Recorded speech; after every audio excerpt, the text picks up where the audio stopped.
Hello दोस्तों, राधे राधे। स्वागत है आपका हमारे चैनल में। आज मैं आपको सुनाने जा रही हूँ एक कहानी, भगवान भोलेनाथ कैसे बने भगवान वीरभद्र। स्वयंभू मनु की 3 पुत्रियां थीं, आकृति, देवहूति और प्रसूति। इनमें से प्रसूति का विवाह दक्ष नाम के प्रजापति से हुआ। दक्ष को 16 कन्याओं की प्राप्ति हुई। इनमें से एक थी सती, जिनका विवाह भगवान शिव के साथ हुआ था।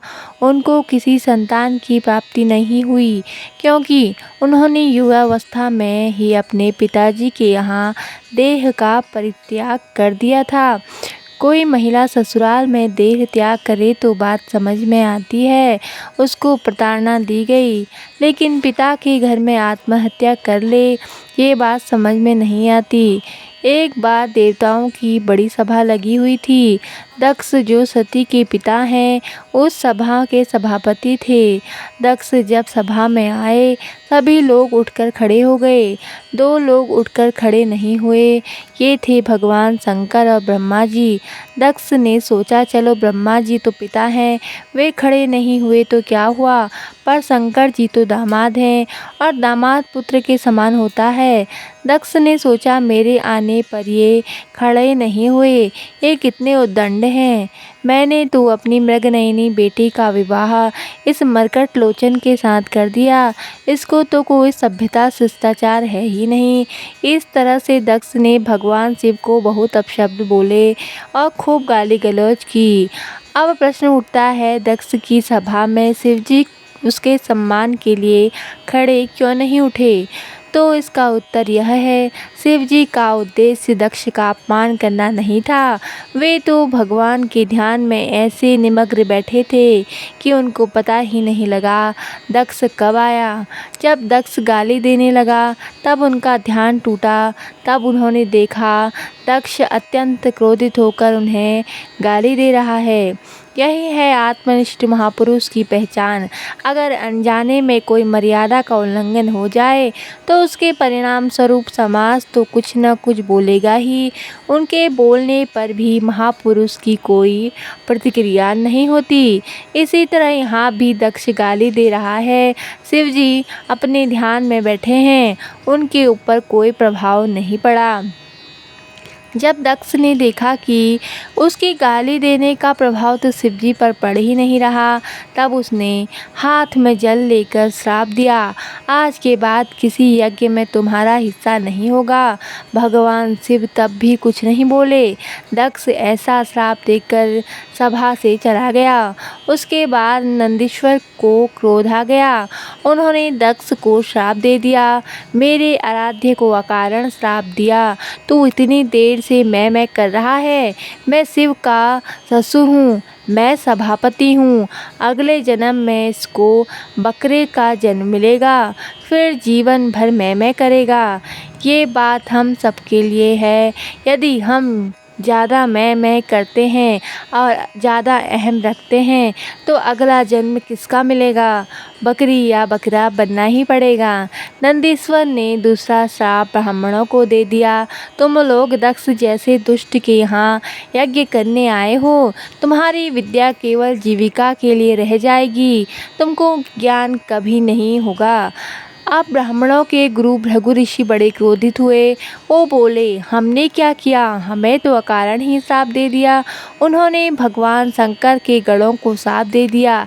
जितने भगवान शंकर के भक्त हैं, सब पाखंडी हो जाएंगे, न स्नान करेंगे, न ठीक से पूजा करेंगे, भांग खाएंगे और हड्डियों की माला पहनेंगे। ये सब चीज़ें तामसी हैं। आज जो हमें शिव भक्त गांजा पीते, शमशान की राख लपेटे, हड्डियों की माला पहने दिखते हैं, वे इस श्राप के कारण ही हैं। भगवान शंकर तो एकदम सात्विक हैं। क्या वे अपने भक्तों को इन तामसिक प्रवृत्तियों के लिए अनुमति देंगे? उन्होंने अनुमति नहीं दी। ये तो भृगु जी का श्राप लगा हुआ है। भगवान शंकर ने देखा कि यहाँ पर तो लोग एक दूसरे को श्राप ही देने में लगे हैं, अब यहाँ से चलना ठीक है। उन्होंने गणों को संभाला और कैलाश चले गए। दक्ष ने कनखल क्षेत्र में यज्ञ का आरंभ किया। उसने ऐसा दुराग्रह किया कि यज्ञ में विष्णु की तो पूजा करूँगा पर शिव जी की नहीं। देवों ने उसे कहा कि तेरा यज्ञ कभी सफल नहीं होगा, फिर भी उसने दुराग्रह से यज्ञ किया। इस तरह दक्ष ने भगवान विष्णु, ब्रह्मा जी और देवराज इंद्र को आमंत्रण दिया पर शिव जी को आमंत्रण नहीं दिया। हरिद्वार में कनखल नामक स्थान पर यज्ञ का आयोजन है। सारे देवता कैलाश पर्वत से होकर आ रहे हैं तो सती और भगवान शंकर को प्रणाम करके जा रहे थे। सती ने पूछा, कहाँ जा रहे हो? उन्होंने कहा, तुम्हारे पिता के घर यज्ञ है और तुम हमसे पूछ रही हो कहाँ जा रहे हैं। देवता चले गए। इधर माता सती ने भगवान शंकर से प्रार्थना की तो माता सती बोली, हे प्रभु, आपके ससुर के यहाँ इतने बड़े यज्ञ का आयोजन हो रहा है। वो माता सती यह भी कह सकती थी कि मेरे पिता के यहाँ यज्ञ हो रहा है, अर्थ दोनों का एक ही था। लेकिन माता ने कहा, आपके ससुर के यहाँ जिससे आपका संबंध ज़्यादा जुड़ जाए तो शायद चल पड़ें। बोलने में माता ने चतुराई दिखाई। भगवान शिव मौन हैं, वे जानते हैं क्या घटना हुई है। बताने में सती को सिर्फ दुख ही होगा। सती कहती है, निमंत्रण नहीं मिला इसलिए शायद आप जाना नहीं चाहते। शास्त्रों में विधान है, गुरु के यहाँ, पिता के यहाँ और मित्र के यहाँ बिना निमंत्रण के भी जा सकते हैं। जब सती भगवान शिव को शास्त्र का विधान बताने लगी तो भगवान शंकर को हंसी आ गई। भगवान शंकर सोचने लग गए, सारे संसार को उपदेश मैं देता हूँ, आज ये माता सती मुझे शास्त्र का विधान बता रही हैं। शिव जी ने सती को समझाया, देवी तुम ठीक कहती हो, गुरु के यहाँ, पिता के यहाँ और मित्र के यहाँ बिना निमंत्रण के जा सकते हैं, पर यदि जानबूझकर निमंत्रण नहीं दिया गया हो तो बिल्कुल भी नहीं जाना चाहिए, क्योंकि उसके अंदर कोई न कोई द्वेष है। वहाँ जाने से भलाई कदापि नहीं होगी। अतः मेरी सलाह है माता, तुमको अपने पिता के यहाँ इस समय नहीं जाना चाहिए। इतना कहकर भगवान शंकर मौन हो गए, क्योंकि पता था कि दक्ष की पुत्री हैं, अपनी बुद्धि बहुत चलाती हैं, पता नहीं मानेंगी या नहीं। सती के अंदर द्वंद्व चल रहा था, पति की याद आई तो अंदर, पिता की याद आई तो बाहर। समझ नहीं आ रहा था क्या करूं, ऐसे अंदर बाहर कर रही थी। फिर उनको गुस्सा आ गया। भगवान शंकर की ओर लाल लाल नेत्रों से देखते हुए बिना बताए चल पड़ी। भगवान शंकर ने गणों को आदेश दिया, तुम्हारी मालकिन जा रही हैं, तुम भी साथ में जाओ, नंदी को ले जाओ और सामान भी ले जाओ, क्योंकि ये अब लौटने वाली नहीं है। देखिए, भगवान शंकर अपनी पत्नी को नहीं समझा पाए, ब्रह्मा जी अपने बेटों को नहीं समझा पाए, शंकर जी अपनी पत्नी को नहीं समझा पाए, तो आप क्यों दुखी होते हो? ये दुनिया ऐसे ही चलती है।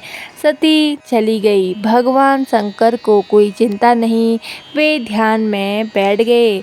अपने पिता दक्ष के यहाँ जाकर सती ने देखा, भगवान शंकर का कोई हिस्सा नहीं था।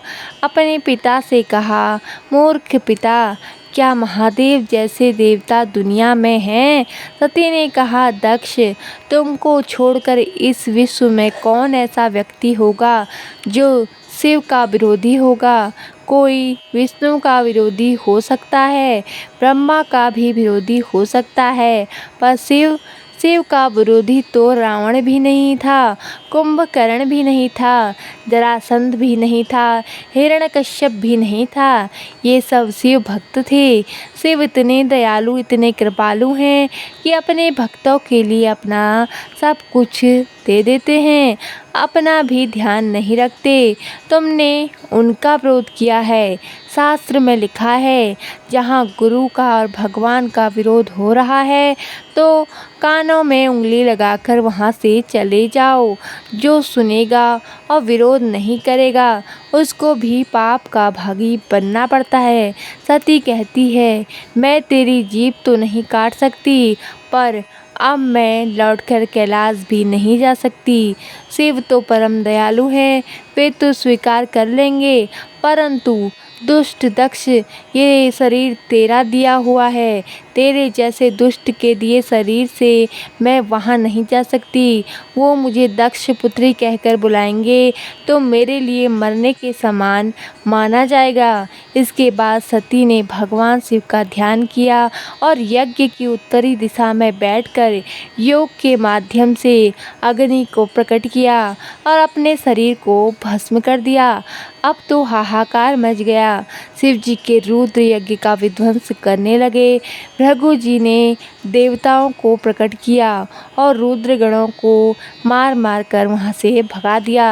ये समाचार जब नारद जी को मिला, नारद जी ने भगवान शिव को बताया, प्रभु, माता सती की ये दशा हुई है। अब भगवान शिव को क्रोध आ गया। शिव जी को अपने अपमान पर क्रोध नहीं आया, पर आज सती का अपमान हुआ तो भयंकर क्रोध आ गया। उन्होंने अपनी एक जटा उखाड़ी और जमीन पर पटक दी। उससे एक विलक्षण पुरुष प्रकट हुआ, जिसके 3 नेत्र थे, भयंकर विशाल शरीर था, हाथ में त्रिशूल लिए ये वीरभद्र भगवान थे। वीरभद्र ने शिव जी को प्रणाम किया और बोला, क्या आदेश है प्रभु? शिव जी ने कहा, एक ही आदेश है, दक्ष को मार डालो, यज्ञ को विध्वंस कर दो। वीरभद्र जी उत्तराखंड होते हुए हरिद्वार की तरफ पहुँचे। दिन का समय था, दोपहर के 3 बज रहे थे। यजमान लोग विश्रामशाला में थे, पंडित और देवता लोग यज्ञशाला में थे। वहां जाकर वीरभद्र ने यज्ञ को विध्वंस कर दिया। यज्ञशाला के खंभे उखाड़ दिए, बांसों से यजमानों की, देवताओं की, पंडितों की पिटाई की। यज्ञ में भगदड़ मच गई। वीरभद्र ने 4 लोगों को पकड़ लिया। एक तो यजमान दक्ष को, एक आचार्य भृगु जी को जो यज्ञ करा रहे थे, और 2 देवता जो शिव के विरोधी थे, पूषा और भग। सबसे पहले दक्षिणाचार्य को मिली। शास्त्रों में कहा है, आचार्य को डबल दक्षिणा दी जाती है। उनके दाढ़ी और मूछ एक साथ उखाड़ दिए, क्योंकि वो अपनी बड़ी बड़ी दाढ़ी फटकार करके शिव जी को सजा देने के लिए इशारा कर रहे थे। अब पूषा के दांत निकाल दिए, क्योंकि जब दक्ष शिव जी को गाली दे रहा था, पूषा अपने बड़े बड़े दांत निकालकर हंस रहा था। इसका अर्थ है, यदि हम अपने शरीर की किसी भी इंद्रिय का उपयोग दूसरों के अहित के लिए करेंगे तो वह अंग बेकार हो जाएगा। पूषा ने दांतों का दुरुपयोग किया। भग देवता की आंखें निकाल ली, क्योंकि वो दक्ष को आंखों से इशारा कर कह रहे थे, और गाली दो और गाली दो। अब वीरभद्र ने दक्ष के गले पर तलवार मारी, पर वो मरा नहीं। वीरभद्र ने भगवान शिव का ध्यान किया और दक्ष की गर्दन मरोड़कर तोड़ डाली, फिर उसके शरीर को हवन कुंड में भस्म कर दिया। इस तरह से दक्ष का यज्ञ विध्वंस हो गया। विध्वंस इसलिए हुआ क्योंकि ये यज्ञ धर्म की दृष्टि से नहीं था, ये तो शिव जी के अपमान के लिए था। यहाँ सीखने की बात यह है, यदि किसी कार्य का आरंभ गलत भाव से होता है तो वह कार्य कभी भी सफल नहीं होता। ऐसे बहुत से काम होते हैं, बाहर से दिखाई देगा जैसे वैसा धर्म का काम नहीं हो रहा होता, पर उनका उद्देश्य गलत होने से वो अधर्म का काम हो जाता है। यज्ञ विध्वंस होने के बाद ब्रह्मा जी सभी देवताओं को लेकर शिव जी के पास पहुँचे और उनसे प्रार्थना करने लगे। भगवान शंकर के पिता हैं ब्रह्मा जी। शिव जी बोले, पिताजी आप प्रार्थना मत करिए, आप आज्ञा करिए क्या करना है। ब्रह्मा जी ने कहा, देखो यजमान को जीवित कर दो। दक्ष यज्ञ पूरा किए बिना मर गया है। भृगु जी की दाढ़ी मूछ अभी तक नहीं आई है, उनको दाढ़ी मूछे आ जाए ऐसी व्यवस्था कर दो। पूषा को दांत मिल जाए, भग देवता को आंखें मिल जाए, बस हम इतना ही मांगते हैं। भगवान शिव हमेशा अपनी मस्ती में रहते हैं। बोले, अभी कर देता हूँ, इसमें कौन सी बड़ी बात है। अपने एक गढ़ को बोला, किसी बकरे का सिर काट कर ले आओ। बकरे का सिर ही क्यों मंगाया, हाथी का, शेर का, किसी का भी मंगा लेते। भगवान शिव ने सुना था कि नंदीश्वर ने दक्ष को श्राप दिया है कि अगले जन्म में ये बकरा बनेगा। भगवान शिव ने सोचा, अगले जन्म में क्यों, इसी जन्म में बना देता हूँ। बकरे का सिर मंगाया और दक्ष के शरीर में जोड़कर उसे जीवित कर दिया। दक्ष जीवित हो गया। उसने भगवान की स्तुति की और क्षमा याचना की। सती माता ने फिर से पार्वती के रूप में जन्म लिया, फिर कठिन साधना की और भगवान शिव के साथ उनका विवाह हुआ और माता पार्वती और भगवान शिव कैलाश पर्वत पर विराजमान रहने लगे। तो दोस्तों, आपको हमारी कहानी कैसी लगी कमेंट करके ज़रूर बताएं और ऐसी ही ज्ञानवर्धक कहानियाँ सुनने के लिए हमारे चैनल को सब्सक्राइब करना ना भूलें। धन्यवाद। जय माता दी।